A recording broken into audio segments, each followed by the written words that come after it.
오늘 예배에 참여하신 우리 모든 성도님들에게 하나님의 축복이 함께하기 원합니다.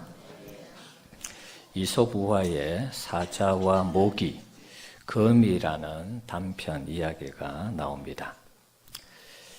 피를 오랫동안 빨아먹지 못해서 거의 죽어가던 이 모기가 숲속을 한참 헤매다가 겨우 사냥감을 하나 발견했습니다. 근데 하필 그 동물의 왕 사자였습니다.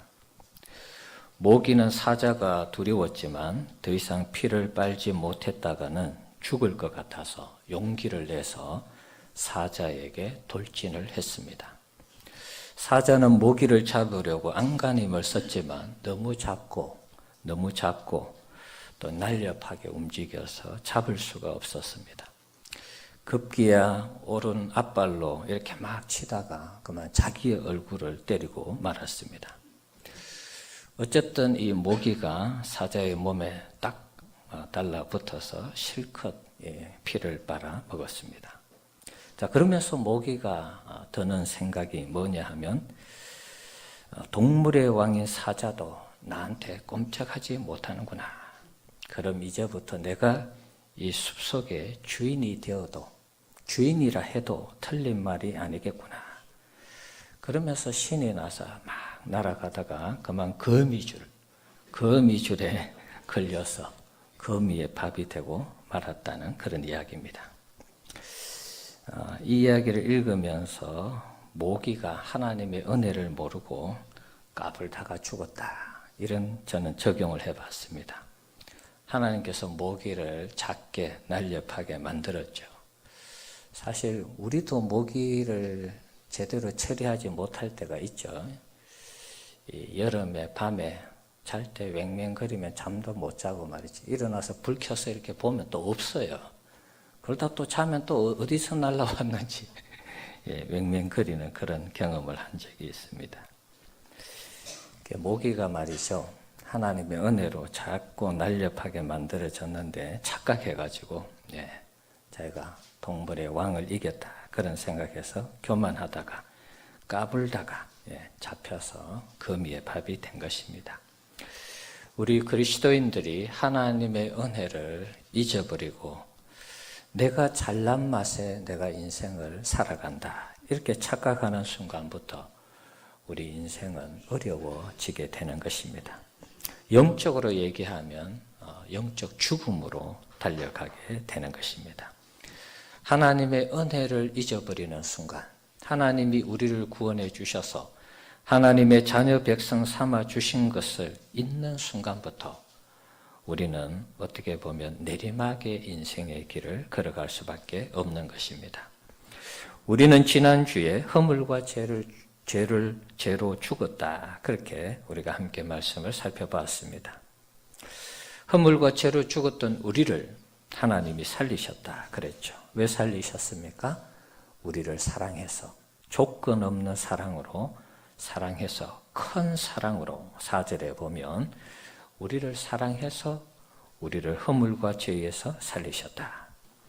그런 의미에서 우리는 하나님의 특별한 사랑을 입은 존재인 것입니다. 허물과 죄로 죽었다가 살아난 것을 다른 말로 하면 구원이라 이렇게 말할 수 있습니다. 우리가 구원을 받을 때에 우리가 한 것은 아무것도 없습니다. 그래서 우리는 구원을 얻음에 있어서 한 것이 없기 때문에 잘난 척하면 안 되는 것입니다. 항상 겸손하게 하나님의 은혜로 구원받았다. 그러면서 겸손하게 이 구원을 받아들여야 하는 것입니다. 그런데 이 구원이라는 큰 선물을 주셨는데 받을 자격이 없는 자에게 엄청난 선물을 안겨주셨는데 이것을 잊고 산다는 것은 어떻게 보면 하나님 앞에 배은망덕한 그런 모습이 아닐 수 없습니다. 바울은 우리가 받을 수 없는 이 큰 구원의 선물을 받았기 때문에 우리가 한 것이 아무것도 없기 때문에 이것을 은혜라 이렇게 고백을 했습니다. 5절에 있는 말씀이죠. 하나님이 우리에게 그렇다면 왜 이런 구원의 은혜를 베풀어 주셨을까 하는 것입니다. 오늘 제목을 보시면 구원하신 이유가 무엇인가? 그리고 그 구원하신 이유 가운데 선한 일을 위해서 우리를 구원하셨다. 그러면 선한 일이 무엇인가? 제목이 조금 길죠. 하여튼 이렇게 길게 한번 잡아봤습니다. 자, 10절 말씀 한번 볼까요? 10절 같이 한번 읽어봅시다.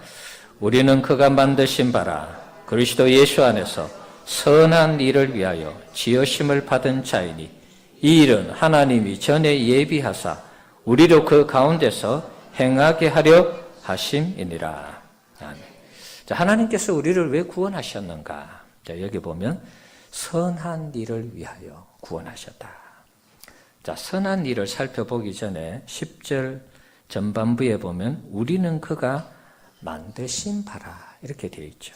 하나님이 우리를 만드셨다는 것입니다. 하나님이 우리를 언제 만드셨죠?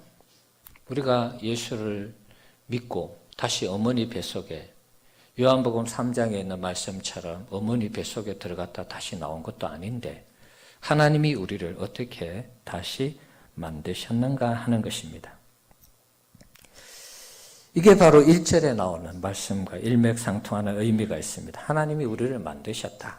1절에 보면 허물과 죄로 죽었던 우리를 살리셨다. 이 말하고 동일한 의미인 것입니다.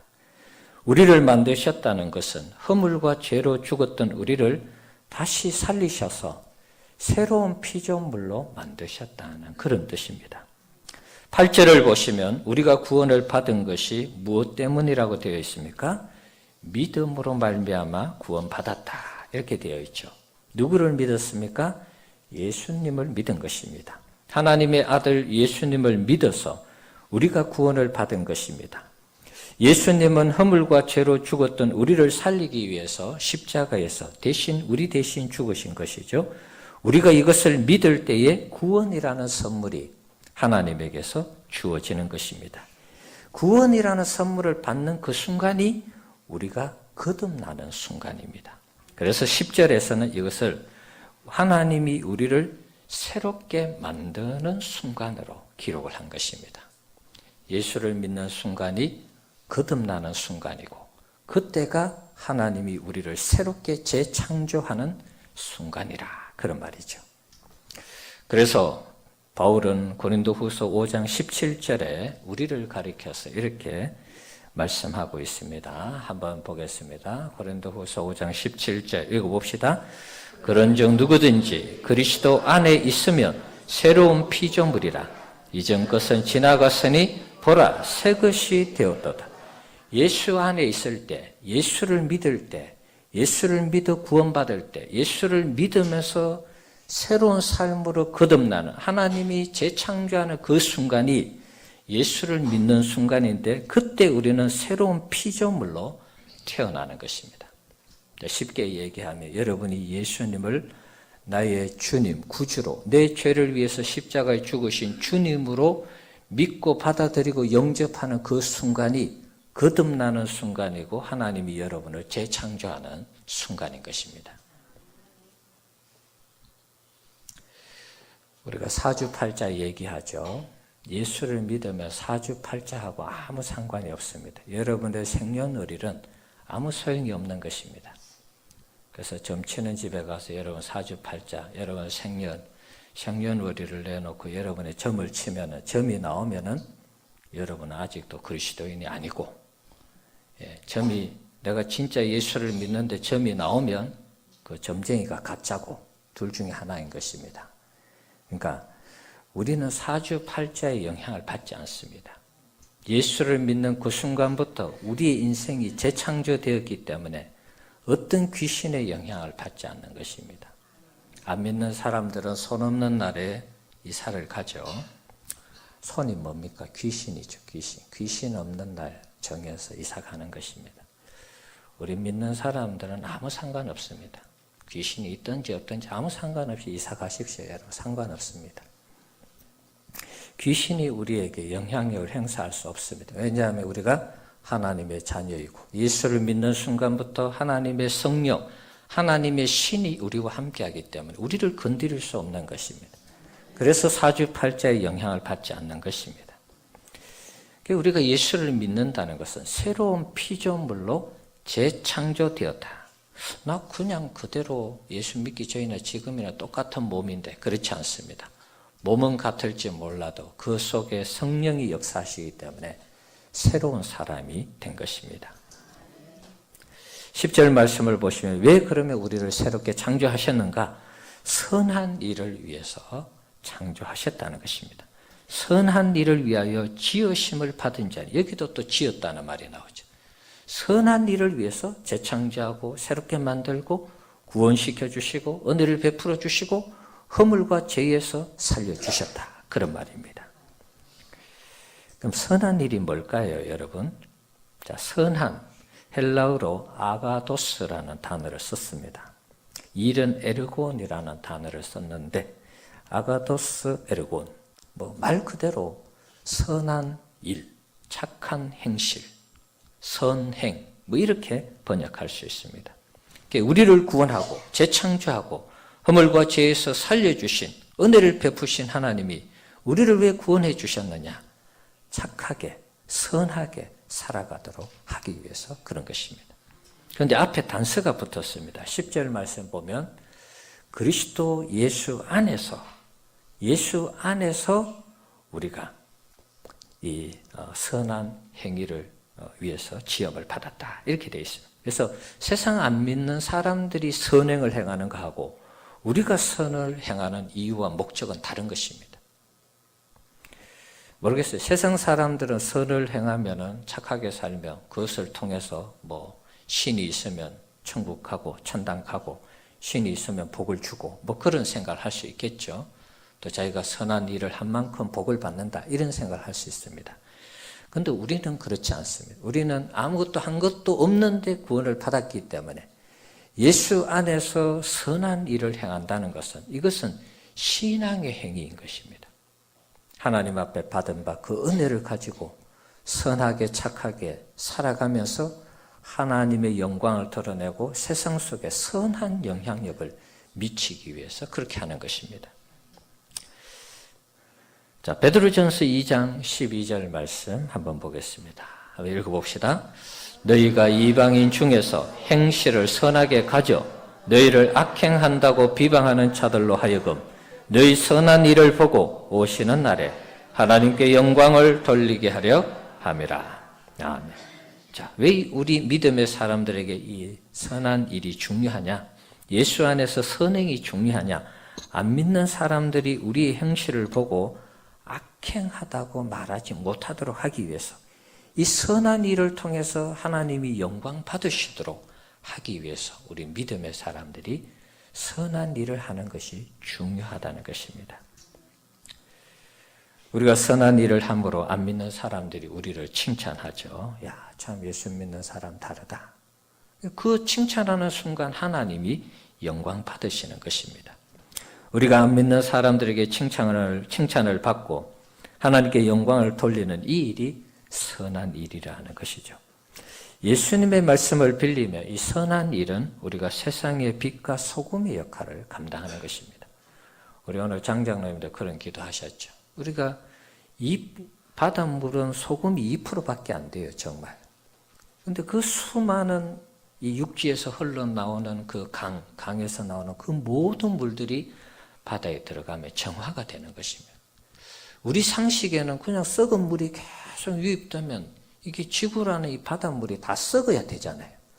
그런데 바다에 2%의 소금이 있어서 안 썩는 것입니다. 자, 마태복음 5장 13절에서 16절 말씀 보겠습니다. 우리 같이 한번 읽어봅시다. 너희는 세상의 소금이니 소금이 만일 그 맛을 잃으면 무엇으로 짜게 하리요? 후에는 아무 쓸데없어 다만 밖에 버려져 사람에게 밟힐 뿐이니라. 너희는 세상의 빛이라. 산 위에 있는 동네가 숨겨지지 못할 것이요 사람이 등불을 켜서 말 아래에 두지 아니하고 등경 위에 두나니 이러므로 집안 모든 사람에게 비치느니라. 이같이 너희 빛이 사람 앞에 비치게 하여 그들로 너희 착한 행실을 보고 하늘에 계신 너희 아버지께 영광을 돌리게 하라. 아멘.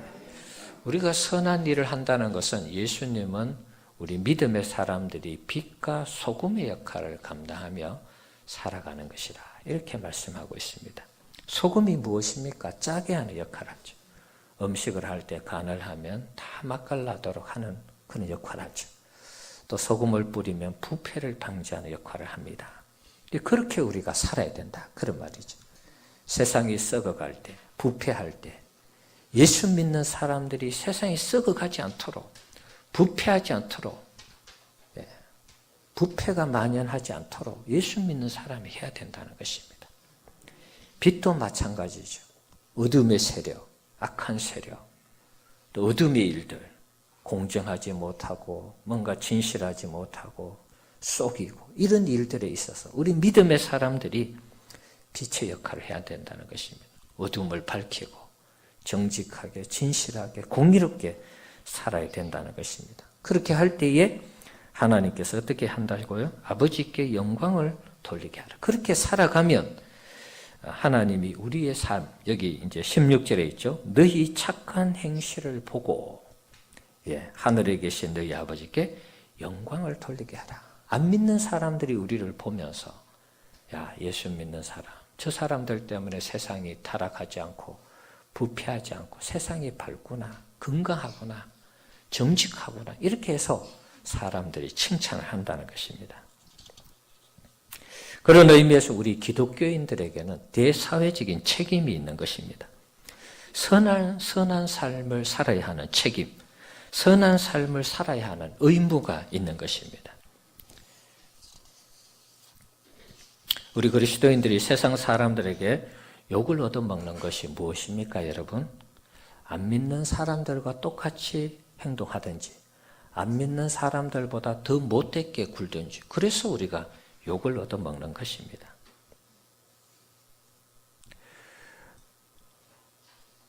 우리가 구원받은 이유를 잊어버리는 순간 우리도 그렇게 살아갈 수 있습니다. 빛과 소금의 역할을 감당하며 살아야 되는데 세상에서 우리가 우리 자신을 위해서 살아가는 것입니다. 세상을 유익하게 하고 좋게 하고 평안하게 하고 세상 속에서 어떤 기쁨을 줘야 되는데 정반대로 우리가 잘못 살면은 세상에서 우리가 욕을 얻어먹고 비난을 받는 것입니다. 우리 성도님들, 우리가 예수를 믿어 구원을 받았다는 확신이 있다면 우리는 반드시 선한 삶을 살아야 하는 것입니다. 이것이 우리의 구원의 이유인 것입니다. 우리가 선한 삶을 살지 않는다는 것은 하나님이 나를 구원해 주신 그 구원의 감격이 떨어져 있기 때문에 그럴 수도 있습니다.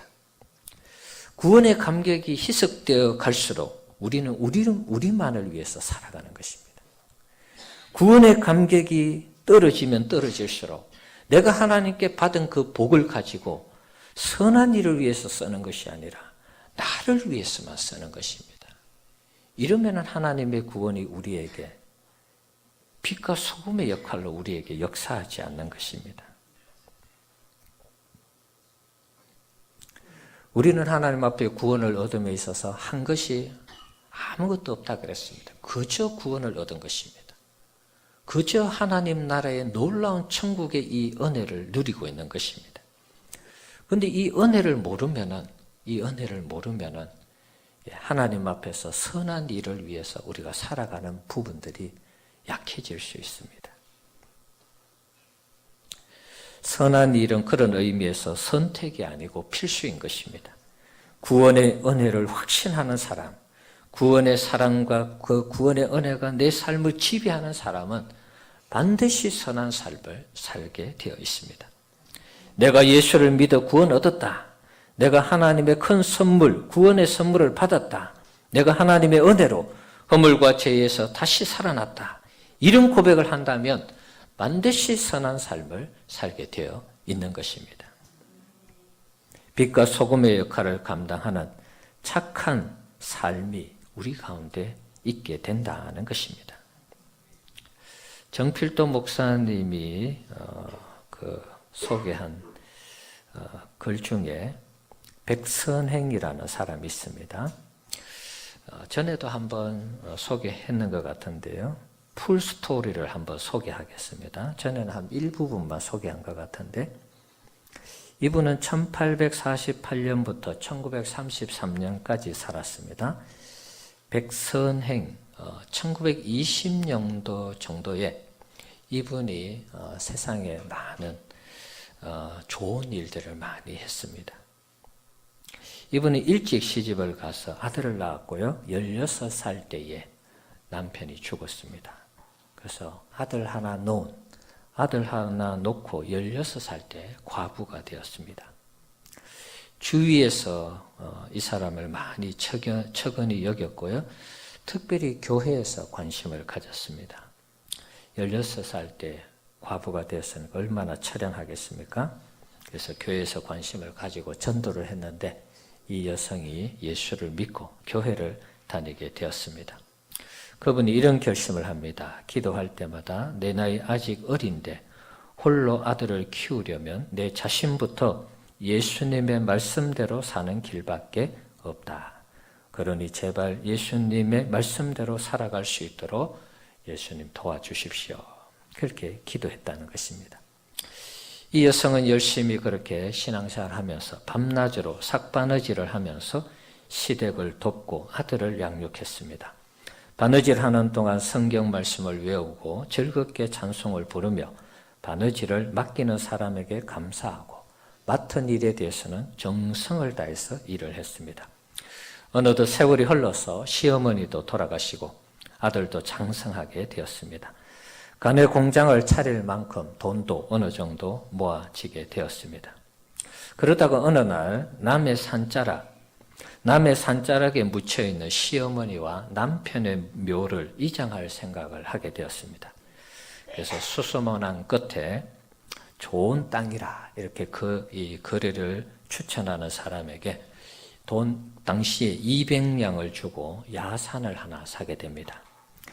근데 이제 좋은 땅이라고 받았는데 어머니와 남편을 이장하려고 땅을 파보니까 이 땅이 안 파져요. 전부 돌산이에요, 돌산. 그래서 이걸 이장을 해야 되는데 이게 흙이 안 나오니까 그때서야 어떤 생각이 듭니까? 쏘갔구나. 사기당한 것이죠. 사기당한 것. 자, 하지만 이 백선행이라는 이 과부는 이런 고백을 합니다. 한숨을 쉬면서 내가 손해보길 다행이지 만일 다른 사람이 이 땅을 샀으면 어떻게 했을까? 많은 다른 사람들을 생각하면서 오히려 자신이 이 땅을 산 것을 다행으로 여겼습니다. 나 하나 마음이 상하면 그것으로 그만이지. 그리고 그 마음을 달래면서 그 땅을 그냥 그대로 자기 것으로 했습니다. 그리고 하여튼 이 묘를 이장은 했습니다. 이장은 했는데 이제 그 소문이 마을에 다 삽시간에 퍼졌습니다. 백과부가 망했네. 돈 200냥으로 돌산을 샀으니 이제 망했다. 그런 소문이 퍼졌습니다. 자, 하지만 이 백선행이라는 이분은 열심히 일을 하면서 자신의 일에 최선을 다했습니다. 그런데 어느 날 일본 사람들이 도청 직원하고 찾아와서 이런 얘기를 합니다. 이 사람들은 시멘트 공장을 지으려고 하는데요. 지질 조사를 해보니까 백선행이라는 이 과부가 산 땅이 전부 석회석이 묻혀있는 땅이라는 것을 알게 되었습니다. 그래서 이 백선행이라는 사람에게 찾아가서 내가 돈을 1000냥 줄 테니까 200냥 주고 샀는데 1000냥 준다 그러면 우리 같으면 금방 팔죠. 그리고 돌산이기도 하고. 그런데 이 백선행은 팔지 않습니다. 왜 안 파느냐? 돈 욕심이 나서 안 판 게 아니고 200냥 이 돌산을 내가 사서 억울한데 이 1000냥 주면서 사겠다 그러니까 이건 더 억울한 일을 당하는 거잖아요. 그래서 이 백선행이라는 사람은 나는 절대 안 판다고 그러면서 돌아가시라고 돌려보냈습니다. 그러니까 일본 사람들이 우리가 너무 작게 불러서 저 사람이 이 돌산을 안 파나 이제 그런 착각을 하는 것입니다. 그래서 또 시간이 좀 지난 다음 이번에는 2000냥 줄 테니까 그 산을 팔라고 그랬습니다. 그러니까 이 백선행이라는 사람은 200냥에 샀는데 이걸 2000냥에 팔면 완전히 날 도둑놈이 되니까 나는 절대 안 판다. 그 이유에 대해서는 설명 안 했어요. 나는 안 팔겠다. 그러니까 이제 일본 사람하고 이 광산업자가 우리가 속여가지고 저 여성이 돌산을 안 파는 모양이다. 우리가 정직하게 말해서 저 돌산을 사자. 이렇게 얘기를 했습니다. 그래서 이제 백선행이라는 과부에게 찾아가서 이 산이 석회석이 있는 산이고 이 산을 통해서 시멘트 공장을 만들 것이고 이 공장을 만들며 일하는 사람도 그렇고 조선 경제에 큰 도움이 될 테니까 당신 땅 파는 것이 좋다. 얼마에 팔까요? 2만 양의 밭이요. 그래서 2만 양 주고 팔았습니다, 여러분. 별로 안 놀라시네. 200양 주고 산 것을 2만 양 주고 팔았어요. 근데 이 여성이 이게 어떻게 보면 하나님의 축복이죠. 선행을 하고 내가 산 것이 다행이다 이렇게 생각하고 그걸 떠안고 그렇게 살았는데 하나님이 2만 양을 주신 것입니다. 100배의 축복을 준 것이죠. 이 여성은 그때부터 사제를 털어서 교회당을 짓습니다. 학교를 세우고요. 장학재단을 설립합니다. 1908년도에 다리가 없어서 주민들이 불편하다는 얘기를 듣고 평안남도 대동군에 백성교라는 다리를 세워서 줍니다. 1923년부터 24년까지 조만식 장로의 자문을 받아서 광성학교, 창덕학교, 숭인상업학교에 후원금을 댑니다. 땅이 없어 어려운 평양의 숭현학교에 토지 2만 6천 평을 기부했다고 합니다. 그가 평생에 기부한 돈은 오늘날 이 화폐 단위로 환산을 하면 316억 정도 된다고 합니다. 그래서 사람들은 이 과부 이름을 백선행이라 이렇게 고쳐서 불렀다는 것입니다. 백선행은 이런 말을 했습니다. 돈이란 써야 돈값을 합니다. 쓰지 않는 돈을 모아서 무엇에 쓰려고 합니까? 그는 85세 때 세상을 떠났습니다. 그는 세상을 떠날 때 돈 한 푼도 남기지 않고 다 남을 위해서 쓰고 갔습니다. 백선행의 장례식 때 이 여성인데요. 한국 여성 최초로 사회장으로 치루어졌습니다. 장례식에는 1만여 명의 사람이 운집을 했고요. 이 과부의 죽음을 추모했습니다. 300개의 화환과 만장이 들어선 장례 행렬은 2km나 되었다고 합니다. 평양 시민이 당시에 10만 명 이상이 거리에 나와서 장례에 참여했다고 합니다. 10만 명은 당시 평양의 3분의 2나 되는 사람이라고 합니다. 16세의 과부가 된 그에게 자식이 하나 있었지만 그러나 그를 어머니로 모시는 청년들은 부지기수였다고 합니다. 북한에서 자본가이자 기독교 신자였던 이 백선행을 2006년도 7월 달에 평양에서 그의 기념비를 복원해서 세웠다고 하네요. 예수 믿는 사람 중에 이런 사람이 많이 나오면 좋겠어요. 네. 이러면 우리 기독교가 세상에서 정말 빛과 소금의 역할을 감당하면서 세상 사람들에게 존경을 받고 하나님께 영광 돌리는 그러한 기독교가 될 줄 믿습니다. 우리 성도님들도 이 선행을 많이 해서 하나님 앞에 영광 돌리는 우리 성도님들 되시기 바랍니다. 선한 일을 함에 있어서 우리가 한 가지 기억해야 할 것이 있습니다. 내가 하나님의 자녀이니까 구원을 받았으니까 내가 선하게 살아야지. 좋습니다. 뭐 틀리지 않고 나쁘지 않습니다. 내가 하나님의 자녀니까 선한 일을 행하는 책임과 의무를 다해야지. 뭐 그럴 수 있습니다. 그러나 이것을 책임과 의무로 우리가 접근하면 한계가 생기는 것입니다. 우리가 뭔가를 해야 될 때에 책임으로 하고 의무로 하면은 힘든 경우가 있습니다. 그런 형편이나 그런 상황이 안 될 때 하기 힘듭니다. 특별히 선행을 행함에 있어서도 우리가 어려움을 당할 수 있습니다. 요즘 뭐 남을 돕는 일 쉽지 않습니다, 여러분.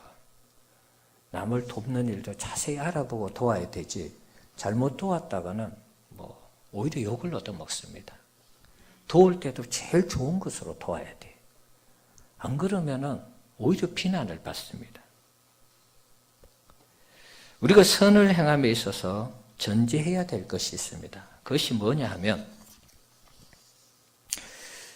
의무나 책임으로 하는 것이 아니고 우리가 하나님의 자녀로 구원 얻은 그 갚을 수 없는 하나님의 사랑과 그 은혜에 감격해서 선을 행하고 착한 삶을 살아야 되는 것입니다.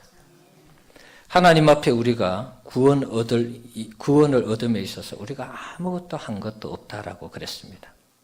그런데 하나님이 어느 날 우리를 찾아오셔서 우리를 만나주시고 우리를 선택해 주셔서 영적 죽음에서 살려주시고 하나님과의 관계가 단절된 우리들을 어두움에서 해방시켜 주셨죠. 우리를 하나님의 아들과 맞바꾸면서 우리를 재창조해 주셨습니다. 하나님의 자녀로 삼아 주셨습니다. 그러니까 우리가 선을 행할 때에 반드시 기억해야 되는 것은 하나님의 자녀로 삼아 주신 하나님의 그 은혜가 우리의 삶에서 자발적으로 자원하는 마음으로 나오면서 선을 행할 때 그 선이 진정한 선이 된다는 것입니다. 하나님이 우리를 구원해 주신 그 구원의 감동과 감격이 없이 책임과 의무로만 하게 되면 이거는 너무 딱딱하게 되는 것입니다. 하나님이 하라 하니까 나 하는 거야. 그러면 거기에는 어떻게 보면 기쁨이 별로 없습니다. 나를 구원해 주시고 나를 선택해 주시고 나의 허물과 죄로부터 살려주신 하나님 앞에 받을 수 없는 이 구원의 큰 선물을 내가 한 것이 아무것도 없음에도 불구하고 안겨주신 그 선물을 받은 자로서 감격해하면서 선을 행할 때 그 선이 진정한 선의 가치가 있다는 것입니다. 바울 같은 경우에도 그 은혜를 힘입어서 선교하면서 유럽을 복음화시켰죠. 바울이 선교할 때 좋은 일만 있은 거 아니라 그랬죠. 선교하러 가는데 어떤 성에서는 돌에 맞아 거의 죽을 뻔했습니다. 그러면은 우리가 선교할 때 좋은 일 하는 건데 돌을 가지고 와서 자기를 쳐서 거의 죽음 직전에 이르게 했는데 그럼 우리가 낙심할 수 있습니다.